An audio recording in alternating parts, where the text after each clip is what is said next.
Hi there, Trailblazer owners. Today on your 2021 Chevrolet Trailblazer, we're going to be taking a look at and showing you how to install Roadmaster's Diode wiring kit. This kit is available in several different combinations. With each kit, you're going to receive all the necessary diodes, wiring, and connections to get it installed on the vehicle. The only difference between the kits is going to be the cable where it connects from your vehicle to your motorhome. They come in different ones, whether you've got a 6-pole, 4-pole, 7-pole. We've got those combinations out there, and you can also get the kit with no cable if you're going to be reusing one of your old cables. Maybe you got a new vehicle and you're just installing the diodes on a new one, but you got the rest of your flat tow stuff. Roadmaster's Diode wiring kit will take the lighting signals from your motorhome and transfer those to the back of your vehicle here, so the lights will mimic at the back here, so people behind you will know your intentions when going down the road.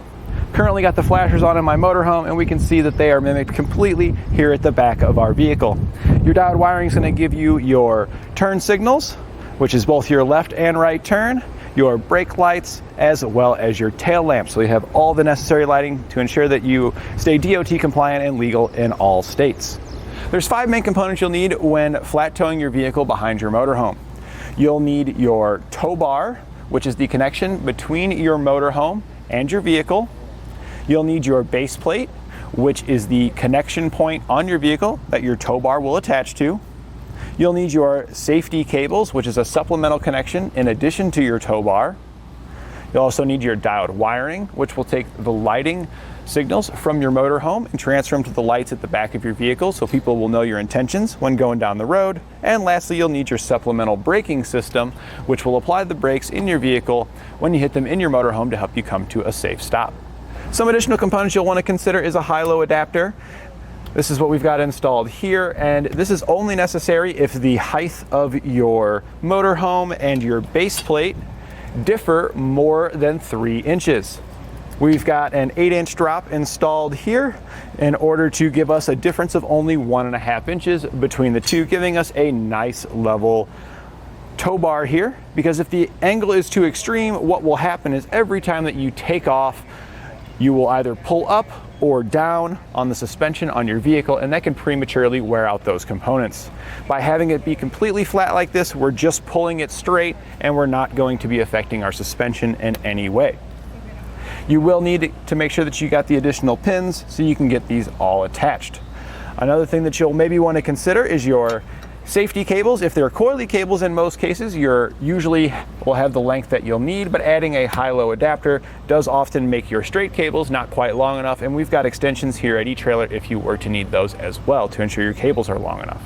Diode wiring is my personal favorite type of lighting kit to install on a flat tow setup, because once it's installed on the vehicle, you simply plug your connector in at the front when you hook up to your motorhome, and that's all the effort required of you. It is a little bit larger of an setup to get it installed the very first time, but from then on out, it's so much easier. Some other options are bulb and socket kits, which you would physically install a bulb inside of your taillight assembly rather than putting diodes in place and using the lights that are on the vehicle. That setup, however, really doesn't work too much in this modern day and age because many of our assemblies are LED and we just don't have space inside to add an additional bulb. Other options are magnetic lighting, in which you would set up on top of your vehicle and they would stick to the roof of the vehicle. This is one of the quickest ones because there's really no installation with it. You just simply set it up. However, the problem with this one that I don't like is that every time I want to flat tow, I got to get this bundle of wire out and these lights and set them up and get them run up to the front to connect into my motorhome. And the setup each time you want to flat tow is just, to me, more cumbersome. Plus, you also have to remember where are these lights, and every time I ever want to flat tow, where our diodes are installed in the vehicle and they're just there and ready for us. So this is why this is my personal favorite. Additionally, if you've got a permanent installed kit on here, that means we've got wires inside of our vehicle with our motorhome lighting signals, which are often needed to get a permanent mounted supplemental braking system installed. We're now here at the front of our vehicle where you can see how we've got it plugged into the motorhome. The most common setup is going to be a 6-pole at the front of your vehicle with a 7-pole at the back of your motorhome. We're currently using a 6 to 7-pole cable, which you can get the diode wiring kit in this combination, and we're using a coiled cable. A coiled cable is best when you have a tow bar that doesn't have any cable management on it, because the coil is going to allow it to stretch for the various lengths, but still allow it to condense and stay up off the pavement thanks to the coil. Some other options that you'll want to consider If you're not installing a supplemental braking system, and this is typically only for vehicles that are under a weight threshold, and you just need lighting signals, you can get it with a 4-round to 7, so that way you can have just the lighting signals on your vehicle over here. There is also one that comes with 4 flat, so if your motorhome just has 4 flat at the back, and this is the same if you don't need a supplemental braking system, this is if you just need lighting signals, this is a great option as well. These two are a bit less common though, because that 6-pole gives you the ability to add additional accessories, and it usually makes a supplemental braking system much easier to install if you're doing a permanent mount. It also comes available as an option with a straight cable. This is what I would recommend if you get a tow bar that has cable management underneath, because you can route the cable through those channels, and that will allow your wiring to stay with your tow bar. That's actually what I usually prefer, is to have a tow bar that has these channels. It just makes your installation neater. When you go to disconnect, all your wires stay with your tow bar. So that's really my preferred option, is to go with this and a tow bar that has it. But if you're going with a more entry-level one, these coiled ones do work great. And lastly, we have a hybrid cable where it's part coiled with straight, and this is typically used for a similar setup with channels underneath your tow bar, so you can run the straight section through it. But if you have things like high-low adapters and things like that that extend it away from your vehicle, a regular straight cable may not be long enough because of those additional accessories. So having the coiled end here will ensure that we've got enough length to be able to properly flat tow our vehicle and utilize that cable management.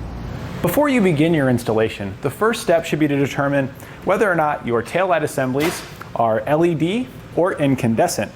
I've gone ahead and turned on the tail lights on this vehicle. This has LED tail lights, and you can see the LED section here where it's lit up.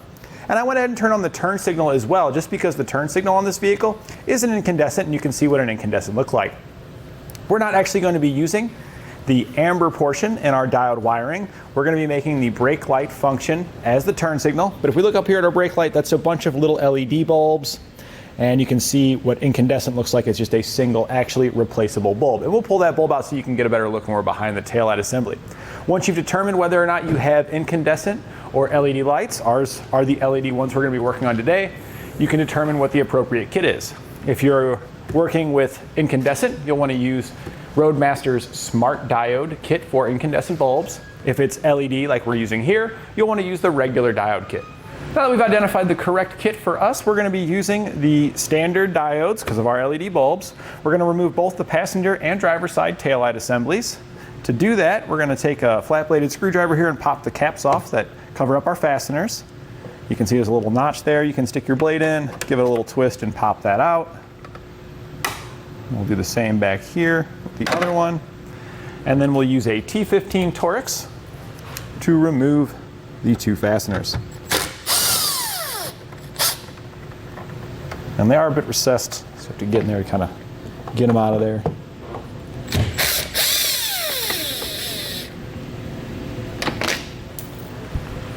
Once we got both of those removed, we can get our assembly off by pushing it directly towards the rear. So I'm kind of coming in at the side here, right at the top.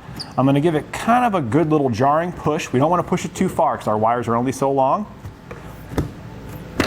Just like that. And now we've got our assembly off. Now, there is no connector here to disconnect it. So we are going to have to work with our light just like this. We'll grab a pair of snips and we're going to cut off the little zip tie there, and then we're going to use a razor blade to remove the sheathing. And we'll also give you a sneak peek at that incandescent light we were talking about here on that turn signal bulb. Incandescent bulbs will be replaceable. LEDs won't be. So you can see this is a single incandescent bulb, and it's replaceable. It can be removed.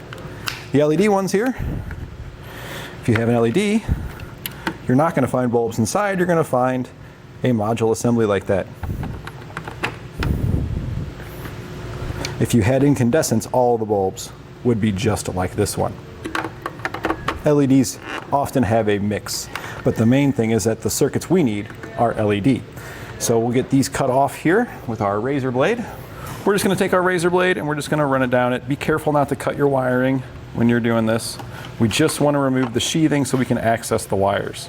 We're going to do this all the way back till we get almost to the grommet here at our light, because we really don't want to hook our diodes here in this section. We want to hook it back here further so that way they can hang down below our light and not be in the way when we go to reinstall it. Just be careful, this is going to be a little bit tedious and time consuming if you're taking your time and being careful. So here you can see we've got our wires exposed. The red and the green wire are the two wires that we're going to be focusing on. So we'll just separate out red and green. And since we have to work with this assembly here, what I found is easier is we're going to kind of just put this assembly, let it sit back where it was, and then bring our wires up like this. Because this actually comes out to be a pretty good spot to cut for our wires to sit well beneath our assembly. So we'll just pull up both of those.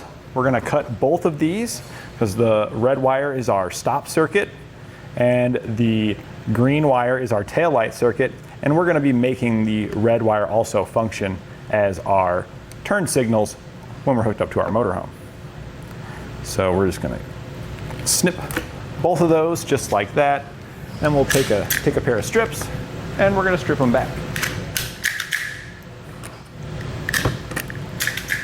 On your diodes, you're going to have 3 blue spade terminals. We took 2 of those off of each one, and we're going to use those blue spade terminals and crimp them onto each ends of these wires. Just sliding them on there. Make sure you get a good crimp on it. And then we're just going to repeat that for the 3 remaining wires.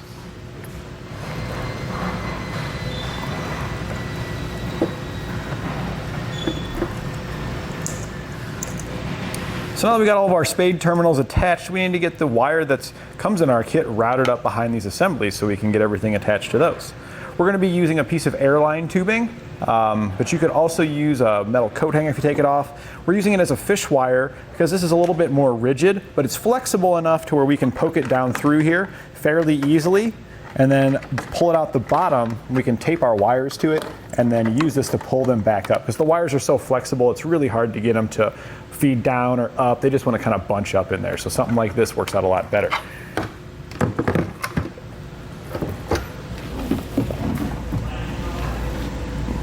So we've gone ahead and took the spool of wire that comes in our kit here. We took those 4 wires and just used some electrical tape to tape it to that pull wire that we passed down. Now that will allow us to easily get this bundle of wire routed up behind our assembly here. Because when we pull this out of our way, we can just pull this up, and there we have it. We've got our wires now behind our assembly. We can now take these 4 wires and we're going to separate them. So we're just taking our snips and we're just cutting right in between each of the wires, separating out all of those wire colors. Once you give it a little snip, they actually will peel back so you can get a little bit more room to work with them. And on the driver's side here, we need the yellow, the brown, and the white. On the passenger side, we only need the green, and we're going to be using a part of this white wire because the white wire is actually ground for our diodes, but we've got way more white wire than we need. It just needs to be grounded for the connector at the front. So we're going to be using some of this excess white wire that we've got in our assembly here to take the brown wire that we've got here. This is our taillight circuit.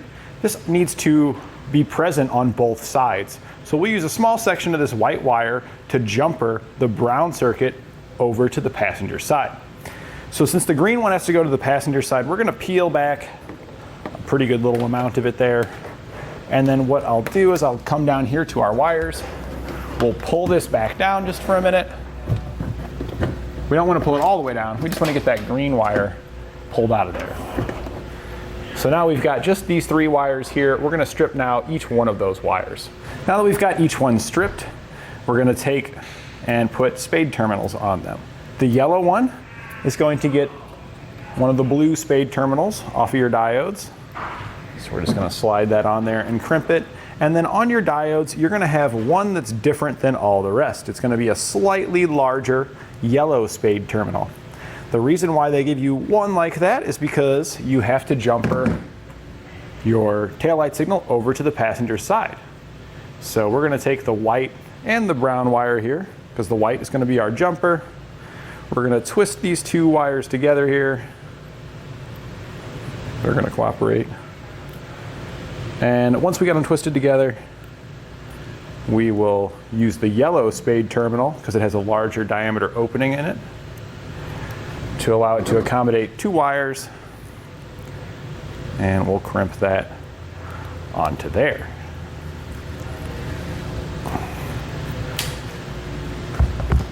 At this point now, we can go ahead and attach the diodes over here on the driver's side. So we've got that wire there. We've got the ones that we cut. Our diodes have in and out written on them. Out is always going to go towards your taillight assembly. So we're going to plug in the green wire here to where it says out.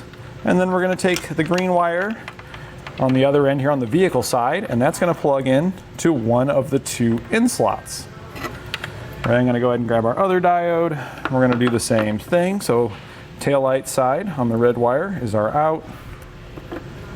Vehicle side, red wire, is in. So now we need to get our motorhome wires attached. This is what's going to come from the motorhome. We're running those now. Our yellow wire is our stop and turn circuit. On our vehicle, the red wire is the stop and turn circuit. So we're going to be placing this on that extra in slot on the diode with the red wire. And just like that. Our green wire is our tail light circuit. You may need to separate them a little bit further if necessary. And we're just going to plug this to the in on the diode that has the green wire. At this point now, to keep our assemblies from bouncing around and clinking into each other, we're going to peel off the adhesive backing. We're going to stick the two diodes together, and this way we can position those down below the assembly when we're reinstalling it. So those will just kind of hang out down there. We can line our light back up.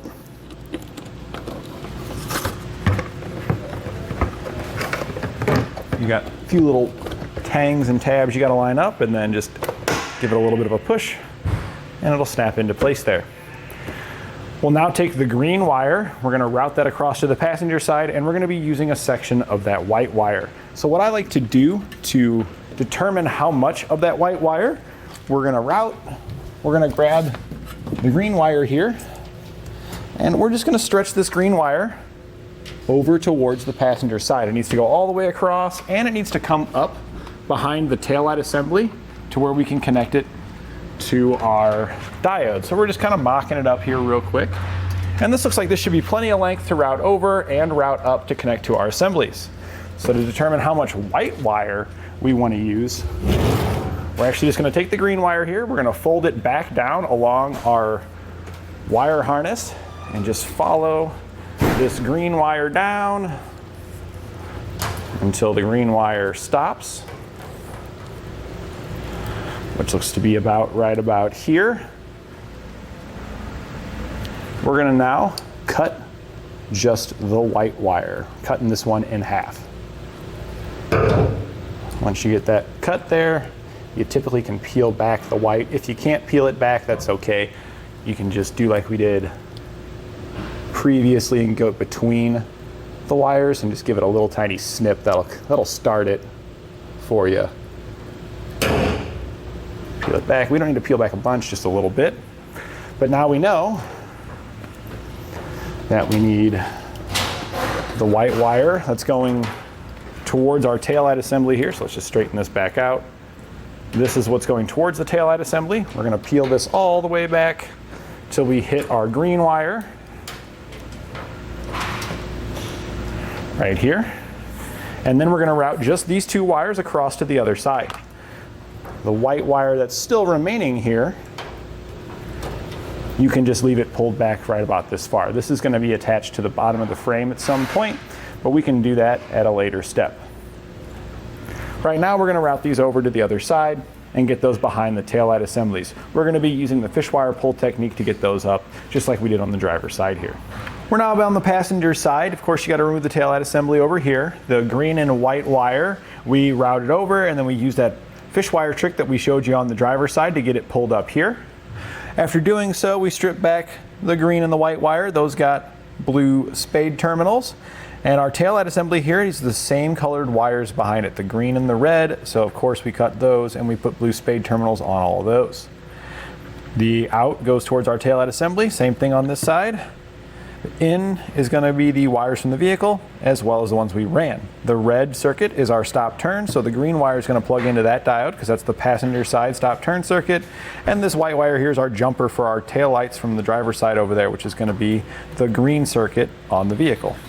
We're now underneath so you can see how I routed the wire across from one side to the other.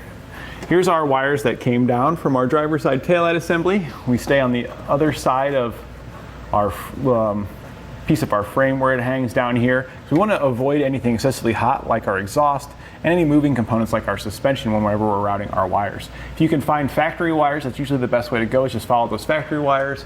There aren't any here, so we just stay on the other side of this. We just kind of wrapped it around the attachments for the bumper here, made sure to stay on the opposite side of our exhaust system. And then once we got to this side, we used that pull wire trick to just pull it up there.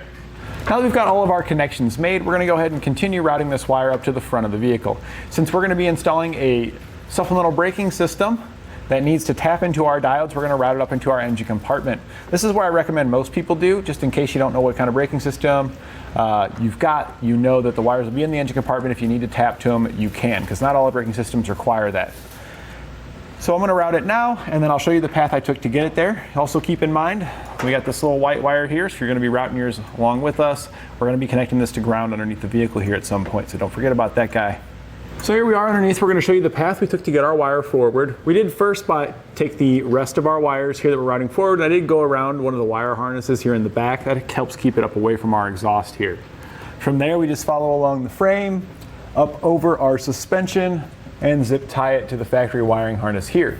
We're going to take a quick pit stop here because that's where that white wire is that we have left on here, that little piece we stripped out. We're going to attach this to the frame right here. So we can go ahead and grab our strippers, and we're going to strip off some of that white wire.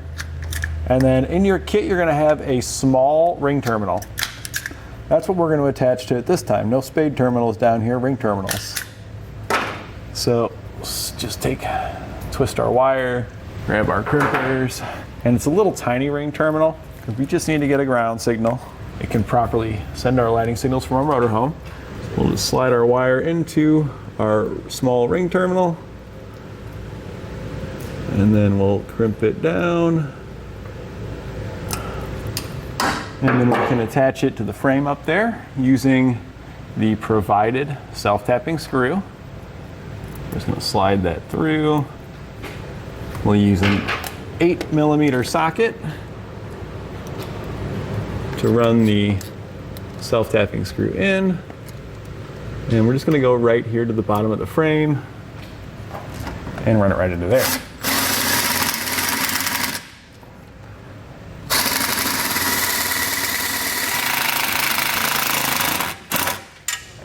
Now just check your wire.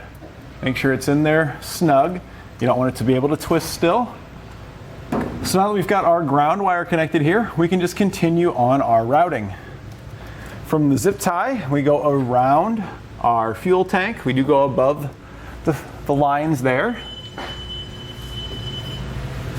And then we just come right around all those lines here, and then there's some little tabs here. We zip tie it to those tabs going forward. Just kind of keep following along next to our lines. And then we just zip tied it to the line bracket here. And we used our fish wire trick just in the back, just like we did back there up here, to pull our wire up. And we did try to stay near our lines here to the left of our steering rack where it comes down there. Our wire just pulls up right over here. This is kind of where we fed it down, and we zip tied it to the factory harness right here to keep it from falling down, and then just go around our fuse box there and our battery. We keep going forward through the opening, and then we bring it down here along the front. Now you might be wondering, hey, you don't have the front of your car on. That's because we just got done installing our base plate, and that's the perfect time to do the rest of your flat tow setup, which includes your diode wiring and your supplemental braking system. So we're going to be routing all the wires for our braking system as well while we've got the car in this state. So now that we've got our wires routed up here to the front, At this point, we'll separate out our 4 wires and connect them to our 6-pole connector. Now, this wiring kit can come in multiple different combinations depending on the type of connection that your motorhome has and what you want the functionalities to do. If you just need lighting signals to function on your car, you can actually just use a 4-way. It's going to be the same process of routing this wire, it's just going to have a 4 flat on the end. The most common though is a 6-way connector, and we do that because we're going to be adding additional accessories, and if you want to add additional accessories and be able to easily plug it all in with one cable, that's why you go from that 4-way up to the 6-way connector. So that's what we're going to be using. The other kits, they all come with the 6-way connector, but they do come with different cables depending on the type of tow bar that you got. We'll be covering those cables when we go to hook it up on the vehicle. At this point now, we're going to leave our wiring here because we don't want to install our connector now until we get our fascia back in place. Otherwise, we'd have to cut out a large hole for that connector. So once we've got the fascia back installed, we'll pull this wire through, and then I'll show you how to get everything attached. So now that we've got our fascia reinstalled, after running our wire here to the front, we can go ahead and get our connector mounted up. Now this kit does come in multiple configurations. You can either get it with a 4-pole flat or with a 6-pole connector. If you have a 4-pole flat, those would have actually already been on here on your wiring. If you have the 6-pole one, the 4-pole flats are cut off and it's just smooth wires like this. If you're using the 4-pole, you don't actually need to do anything. You can just mount it up to the front here to a bracket or with a zip tie, and that'll just plug into your motorhome's 4-pole. But if you have a 6-pole, we'll need to get this wire attached to the 6-pole connector that comes included with it. So we'll take our 6-pole connector here. We're going to remove the rubber boot from the back of the connector there. We're just going to slide this over our wiring and get that in place so that way it's ready for us once we make our connection. Next, we're going to take some of this excess off. We don't need all of this excess, but I do recommend leaving some excess, so if you ever want to add accessories or anything like that in the future, you can pull this off and do so. So we're going to trim it off right about here, that way we've got some room to work with, a little bit of extra slack like that. So we're just going to trim off what we don't need. Once we trim off what we don't need, we're going to take our cutters here and we're going to go in between each one of these wires and separate them out, similar like how we did at the back of the vehicle.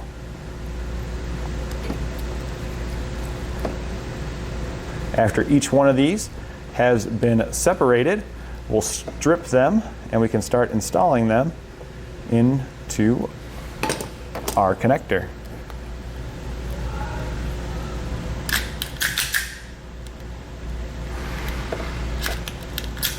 So now we'll look at the back side of our connector. This is where all of our wires are going to poke in, and we're going to use a Phillips or a small flathead screwdriver to loosen these up, and then we'll tighten them down to get our wires in. There are some small labels written on next to each one of these. So we're going to pull the ones that we want, and we're going to start with ground, which is the white wire that we've run. Ground is labeled as GD on the connector, so we'll unscrew that. And we're just going to work our way around now. The next one next to that is LT, which is left turn. That's going to be our yellow wire, so we'll unscrew that one. Next is RT, that's right turn. That's going to be our green wire. Next to that is S. This circuit is an additional circuit we won't be using, but it's great for accessories. A lot of times it's used for monitor lights and things like that. But we're going to skip it and go on to TM. That's our next one, which is our tail light circuit, which is our brown wire. So we can go ahead and unscrew that one. And the last one is our middle circuit, which we're also not going to use. That's typically used for a charge line circuit to charge your battery. So now we've got all those separated. We're just going to go right back in the order that we started unscrewing them, starting with ground, poking them in the respective outlet there, and then tightening it back down.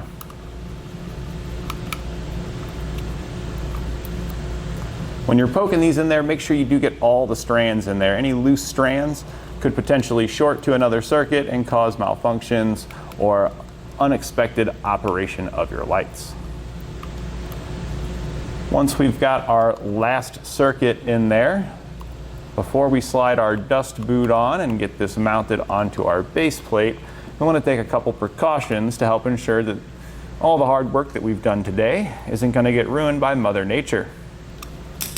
So we're going to use some dielectric grease, which you can get here at eTrailer if you need some, and we're going to put a generous amount on the back side of our connector here.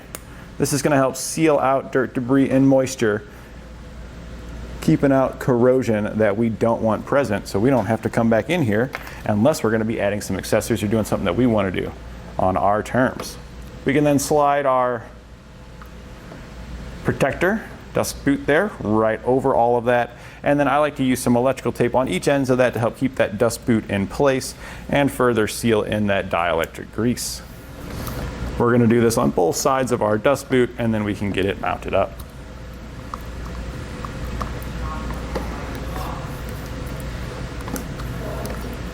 Also in your kit, you will receive a little bit of wire loom here. We're going to be placing just a little bit here on the back side before we get that mounted as well. That's just going to help with the cleanliness and look of our install. So we're just going to use a small section there.